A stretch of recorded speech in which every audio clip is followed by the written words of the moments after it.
Al Jazeera. Thank you, General. Thank you, Mr. Secretary.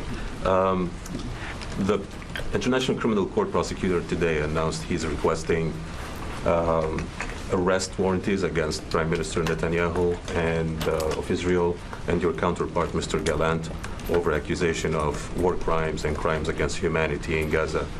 My first question, will your administration support this case, and will you cooperate with the court on this case? And the second question is, the U.S. being the main supporter of Israel, and in light of this case, will you reconsider the provision of weapons to Israel, some of which have been used to kill Palestinian civilians, according to President Biden?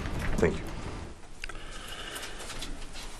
So I've seen press reports of, the ICC seeking arrest warrants, but I don't have anything to provide on that issue.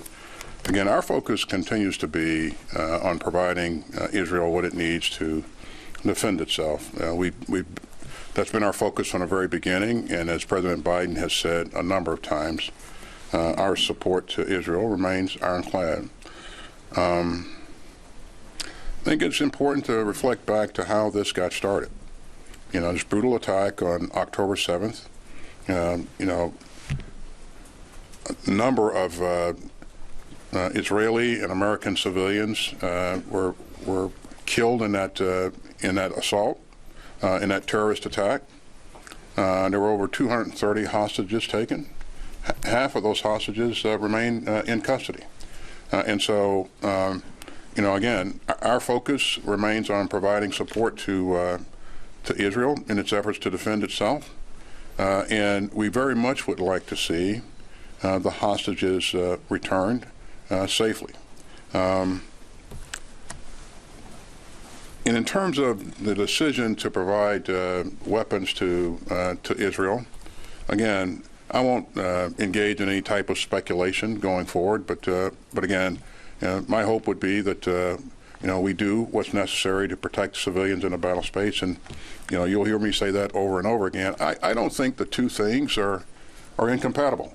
I think you can conduct military operations effectively and also account for civilians in the battle space. We have learned a lot. The United States has learned a lot in terms of this type of operation over the past several years, and again, there are ways to do this where you can account for both. You can protect the people and also accomplish your objectives.